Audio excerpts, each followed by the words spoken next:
share screen button. Hold on. So anyway, I stumbled upon this. Yeah. You remember Here it when is. we were doing the squeeze play? Remember you came up with this squeeze line? Yep. There we go. I stumbled on this. I forget which student it was. It was the other day, just a couple days ago. It was relatively new.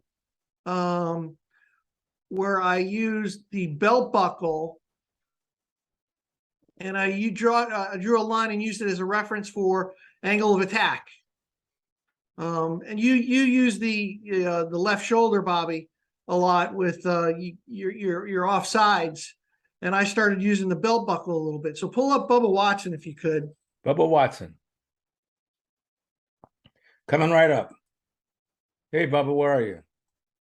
You want him right-handed or left-handed? Right-handed is better for someone. There you go. What do you got? It down the line as well? Sure do. Try to fit to one to the right of that. One to the right of that. Watson. There you go. That one there. That's good. Front. Yep, that's what we want. It's the one you want? All right, great. Yep. All right. So get him to impact.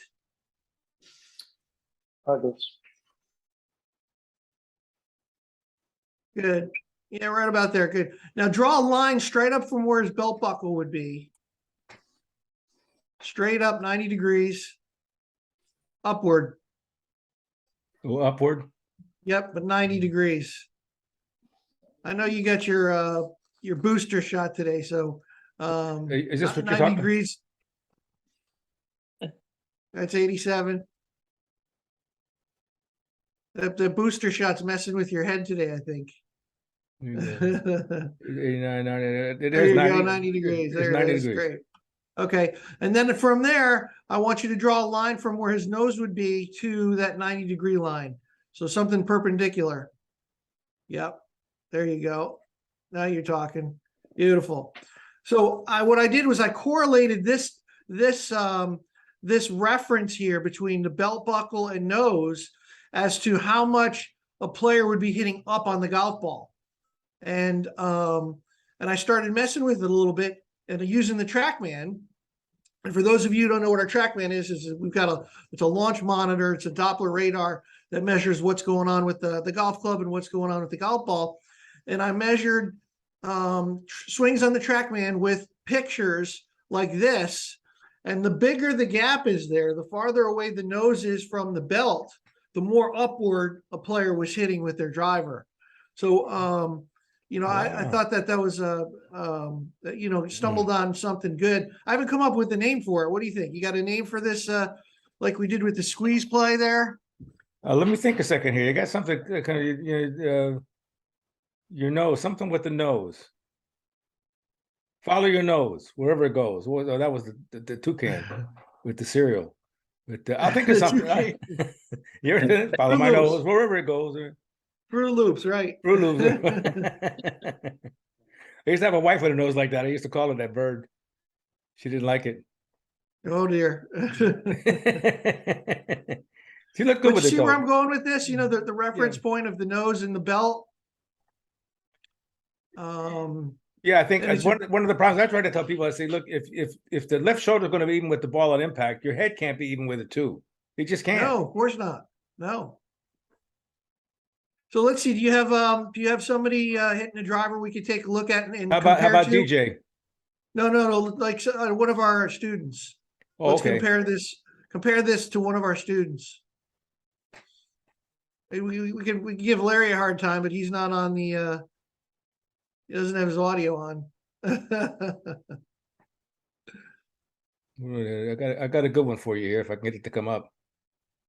Come on, Ball Stets. I got him from the front. There he is. Whoops, he's right-handed. There you go. Now, you want to do the same thing? Yeah, I wanted you to compare him to, but this guy doesn't have a driver. Okay, hold on. I know he doesn't have a driver, but I'm telling you right now, he's perfect. He's perfect. Okay. In fact, look at the drill he sent me. Look at this. Yes. Yes. You see? That's how committed our students are, literally. You look. Oh, no, What asylum is this picture taken at? What What is it? Saint Bartholomew's there? Is that where he's hanging out? But after you see, his problem is he get to the top of the backswing and he drifts over here. So now All right, so do that belt line thing then. Now watch. He's okay here. Here's his belt. He's got two. Oh, we just found something. Too much turn in the hips. The nose to there, and then look, he's gonna mess it up even worse. Hold on. He's gonna mess it up even worse. Watch what he's gonna do. See? Is this big black thing I have here is in your way? Can you see?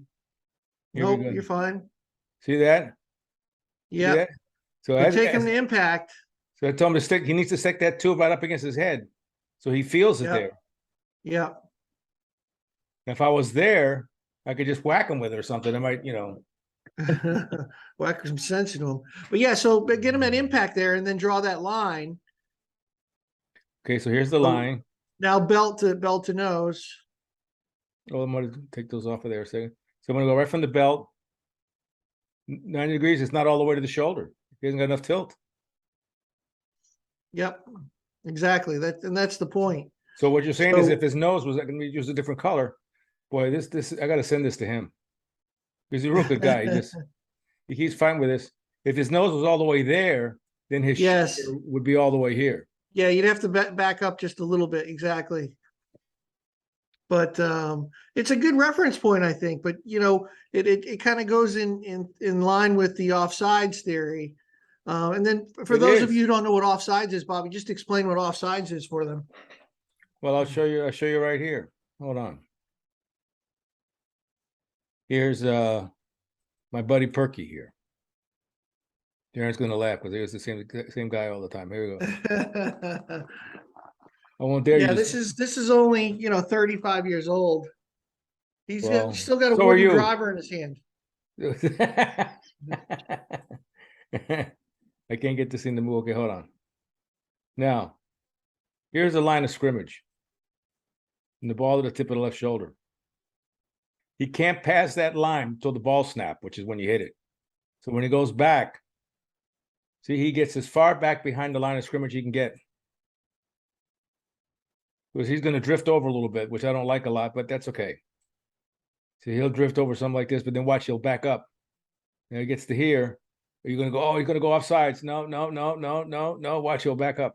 His head's going to go backwards. Watch the pole behind his head. His head will back up, and then he will be right in perfect line with the tip of the left shoulder to the ball. He's outside. If his left shoulder was past this line, he would be offsides. The yellow flags goes up, and you go back 5 yards. Yep. By the way, the Mets, you guys got to play San Diego. It's going to be good Friday night. Oh, no kidding. Yeah, I hadn't looked at it yet. No, I hadn't looked at it. Friday night. Okay. Yeah, you play San Diego Friday, Saturday, and Sunday night. All right. Then you got to play the Dodgers. If you beat them, you got to play the Dodgers. Is the best team out there. Yeah, exactly. Right. But this is what offsides is. So what Darren just found a different way to do it. But let's do it right on Perky here.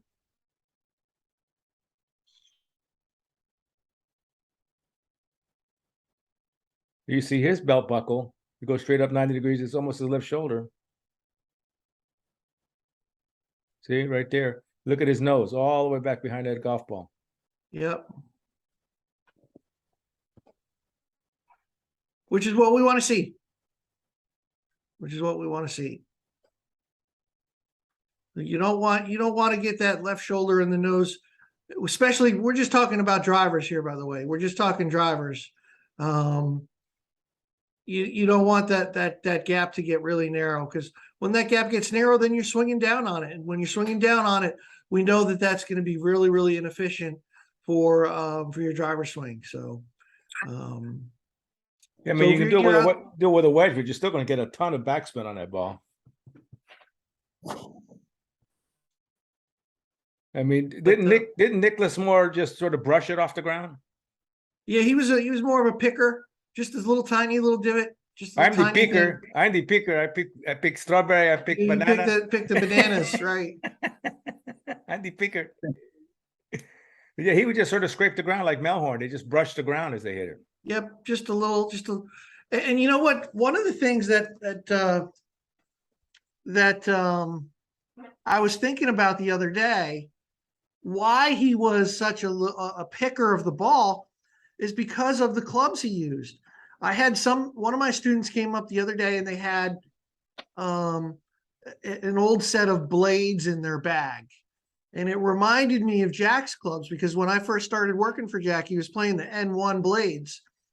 And the head on those were so tiny, so it's not nearly as big as the iron heads that we have today, where, when you do take a divot, the length from heel to toe is probably twice as big as Jack's clubs were. I mean, they were tiny.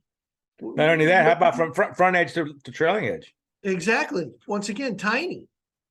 And, a lot of that was because of the golf ball at the time, right? When I first started working for him, this was prior to 2000, he was playing the Maxfly Balata at the time.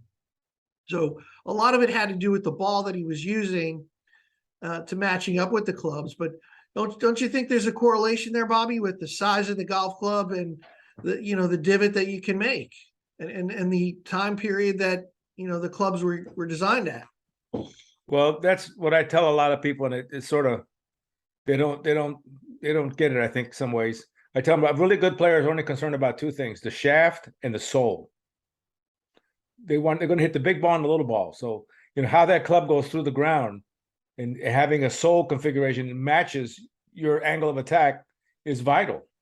And especially with lie angle, because the lie angle, if you got the heel or the toe grabbing the ground and one end not grabbing the ground, the club's flipping in your hand. So, Yep. Toe down, ball's going to go to the right. Toe up, the ball's going to go left. So, Yep. those are the things that are really important, not necessarily which brand. I mean, a lot of these guys will play with another brand because they gave them a couple more bucks, but they know what their lie angle should be. So with that being said, you're starting to hit some more golf balls and play a little bit more, and you've transitioned from an old school set to a new school set. So how are you tell us what you're finding with the new clubs and how they're interacting with the ground as opposed to your older ones, or are you? Well, the Tour Edge that you got me, they're not a thick sole at all. I mean, it's a pretty thin sole. Those are the exotics. Yeah, it's pretty thin. And the big difference I see that bugs me is the lofts. Right. They've gotten all these lofts so hot that the people don't realize now you buy 4 wedges. Yeah. You got to have 4 wedges in the bag. And it's really 6 and 1/2, a dozen of another. They say, well, I don't have anything more than a 4-iron. I say, yeah, but that 4-iron has the loft that a 2-iron used to have when I was a kid. Oh yeah, for sure. Easily. Yeah, easily. So, there's the real problem. You say, wow, I can hit my 8-iron 150 yards. You say, yeah, well, it's not an 8-iron, you knucklehead. It's a 6.5 iron. So that's the one thing to sort of, I'd rather actually have the old lofts and have one less wedge. But the average golfer doesn't know any better. They don't know what the loft of a wedge should be. They don't know that difference, and nobody's going on the Callaway or Tour Edge website and looking up what the specs are. I'm doing it all the time with my students. Like, I have a student that just bought some PXG clubs, and I'm looking through the bag and I'm like, he's so proud of the PXG clubs that he just bought. I'm just like, I hate to tell you this, but you're missing a club here. And he's like, what are you talking about? I'm like, you go from pitching wedge to sand wedge. Your pitching wedge is 42 degrees. Your sand wedge is 54. You've got a huge gap in there. Right. Lose guy, that's an 8-iron. Yeah, it's a huge gap in there. So, the average person doesn't think to do that. The average golfer doesn't think to do that. And they just kind of take it at face value that, a pitching wedge is a pitching wedge. I never heard of a gap wedge as a kid. Never heard of that term. That came later. No, right. Right. We never had a gap wedge because a pitching wedge was 50 degrees. Yeah, that was Nicklaus's loft on a pitching wedge. 50. Right, 50 degrees, and then you had a sand wedge that was 56, and you just sort of towed it open if you had to elevate the ball a little better. Yeah. And then you went, your 9-iron was what a 7-iron is today. Yeah, amazing. Yeah, amazing. You know, so I think this they're trying to fool people and saying, well, no, my club goes further than the next guy's club. You say, yeah, well, it's got less loft on it. Loft is speed. I mean, ask Deschambault. All his clubs are the same length. So the only difference in each club is the loft. So the less loft, the faster the ball comes off the face, if you can make the club move fast enough to hold the ball in the air long enough. Some people, that's the key. especially lady golfers, I hear that all the time. They say, I can't hit anything further than my 7-iron. I say, yeah, because you're 6 and 5-iron, you're not swinging any faster than your 7-iron. So the ball's going to go shorter, not longer, unless you get a lot of roll out of it.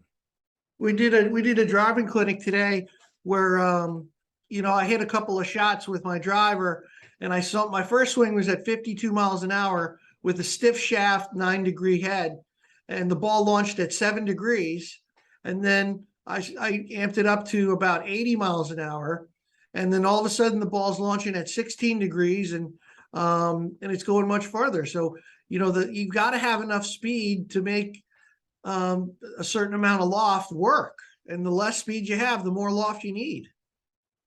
Did you have any questions, Pete? No, I'm enjoying all this. It's very educational.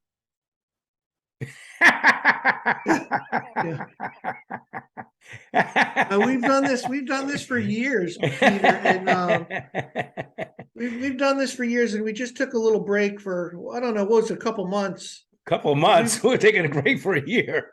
Yeah, was maybe it was. It's been a lot of work to come up with all this stuff. This app, a new website. Yeah, we've just had priorities in different spots. So, but it's one of the fun things we always enjoy doing. We're not making any money on this. We just do it because we enjoy doing it, and our students enjoy watching. So we're going to start doing it again on a regular basis, and we have some of the most amazing guests in the game. That you got Nicklaus coming.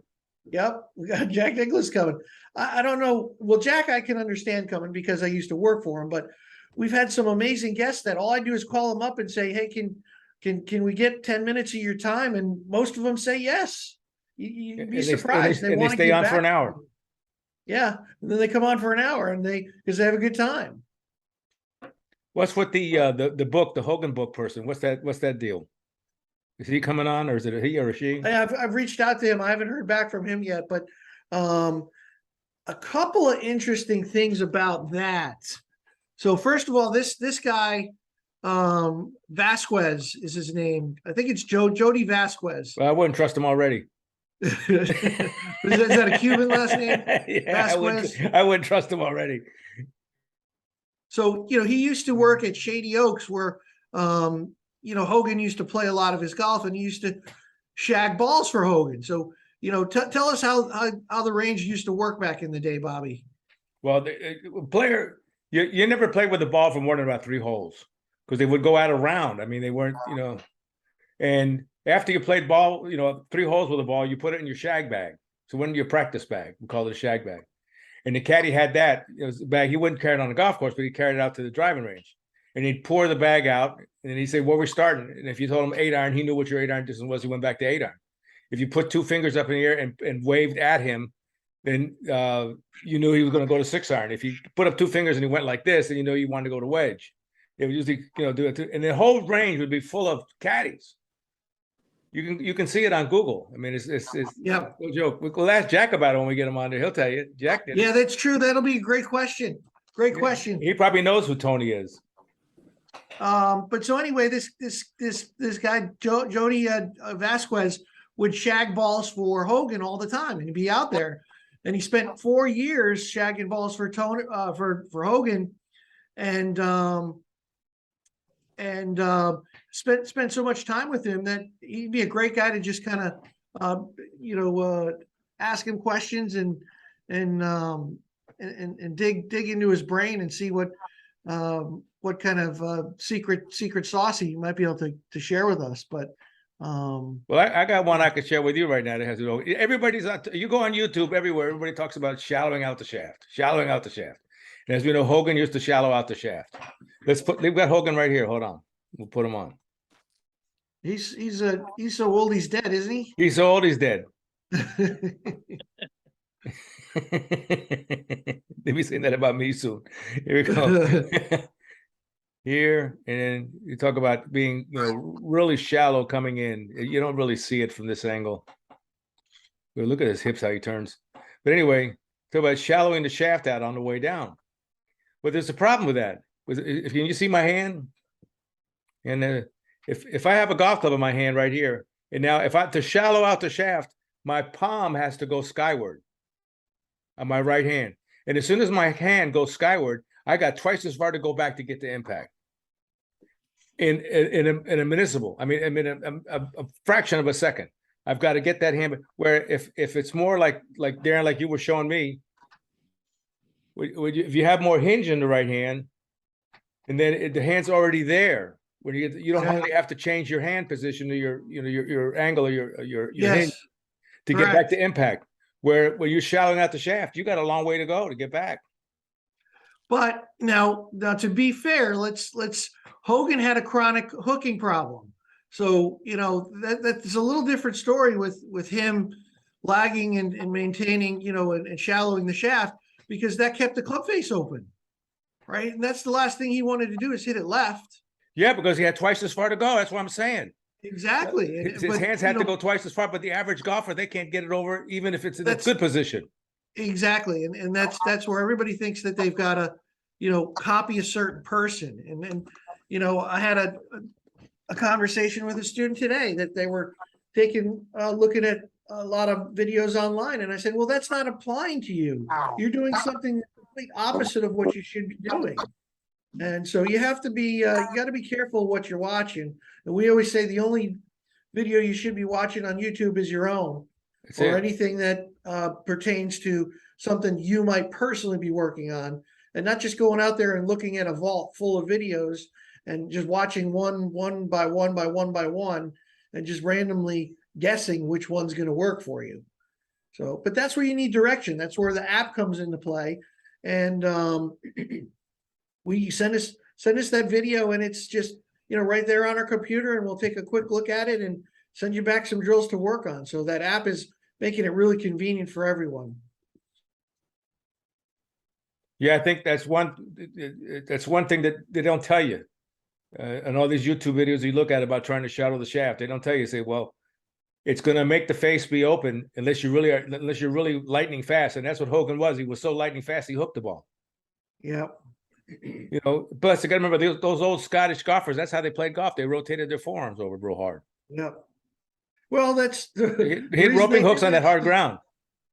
Yeah, and Nicklaus did it that way. So everybody thought, I want to be like Nicklaus. So, anywho.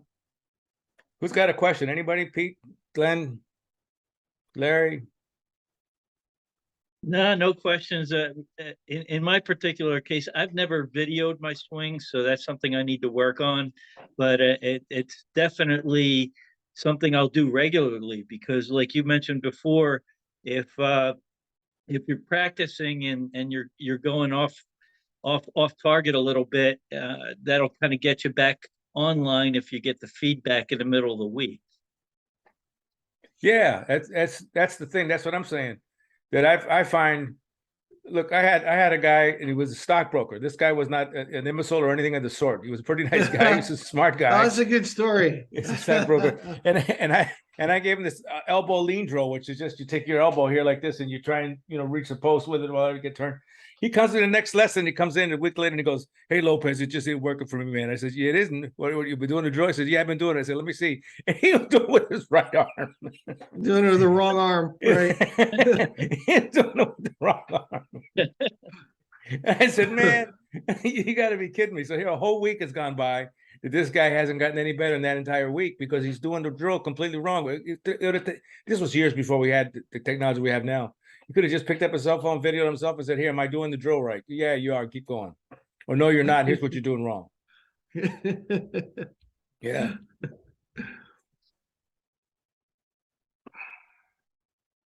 Well, it was good to get back online, and we'll start having some guests, and we'll hopefully build up the crew, and get 30, 40 people back online like we we had in the past, but we just got to start to get into the routine. And tonight was the first day back on the job, so to say. Now watch this. Here's Howell. Here's Chuck Howell the third. What happened to Chuck Howell the second? What, did he die or something? Well, Chuck, I don't know if we're allowed to show Chuck Howell since he's now on the Live Tour. So is he we're really? gonna get in trouble. We're gonna get in trouble. Well, I'm used to getting in trouble. That was different. Now look at this. You see how he shallows out the club. Watch what he's going to have to do. Watch his hands. Watch his hands. Look how hard he throws them over right there. He does it pretty well. Oh, he does it beautifully. However, if I had my, I can't believe I'm saying this because they wouldn't have said this years ago, but if I was Dustin Johnson, he doesn't have to. You look at it from the front, he doesn't have to rotate his hands because his club face is shut. He can't rotate his hands. Now, the difference is he's 6'4" and he's strong, so he can still get away with it. But look at his left hand. Yep. And I think that has less movement of the club face. And the less the club face moves, the less risk you have in your golf swing, the less chance of something going wrong. You got an open face, you got or especially an open, let's call it an open shaft, a laid off shaft. You got to be lightning fast down at the bottom. Or it's not going to get there, and then you get the fade, which Hogan wanted. So, yep. Does that make any sense, Pete? Do you get it? Yeah, it makes a lot of sense to me. I came in with a severe open face with every swing, and now we've gotten that under control, and now we're just working through the clubs. But I'm real excited about how things are going. But you see how shut he is? Now that's overboard. I wouldn't show that to somebody to ask them to do that. But as long as he already had it, I wouldn't get rid of it. So, just explain what do you mean by shut there, Bobby? So in case see the club face should be somewhere near the same angle as the arm here. In a sense, it's this way. Let me. I like to look at it as in relationship to the shaft. Is it on the top of the shaft or the bottom of the shaft? Exactly right. If it was sticking down this way, it's open. Who do we have that's open? I know it's well, if we look one of the two, that's almost all of them. Right, there you go. Just pick any student you want. Sorry, Pete. No offense. Yeah, it's all right. Oh, I'll tell you what, hold on. I got one right here. You hang in there. Hold on. I got one right here. Yeah. Oh, I got one student here. He's really doing good. But watch this. Yeah, there's no confidentiality when we send your videos, by the way. You got that right. No confidentiality. Yeah. We'll be showing them in the Chesterfield County Jail in Cell Block D. That's right. Yep. Now watch this. Here, this kid starts out. See how he looks, and I even told him, I said, you look a lot like DJ. Look at the two sit-up positions. Watch how he's going to start the club back. Look, he's hitting with a blade or something. And look at this. Whoops, come on. Don't go so fast.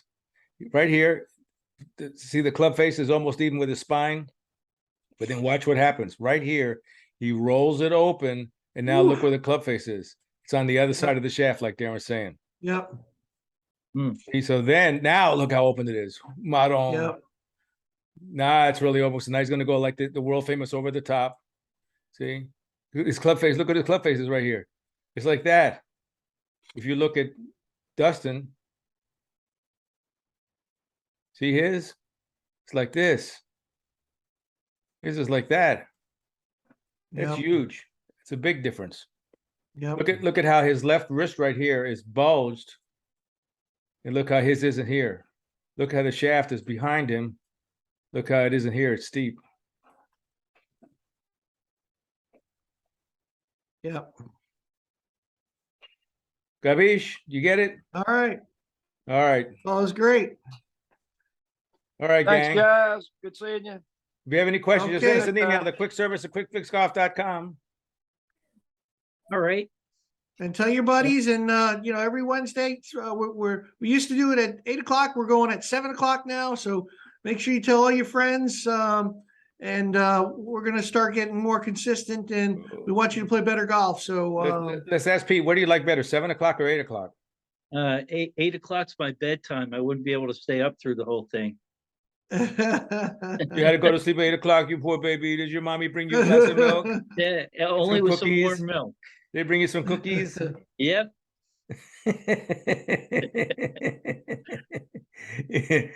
But she tucks you in bed at 8 o'clock. I'll come over and spend the night on the sofa with her. Oh, Oh dear.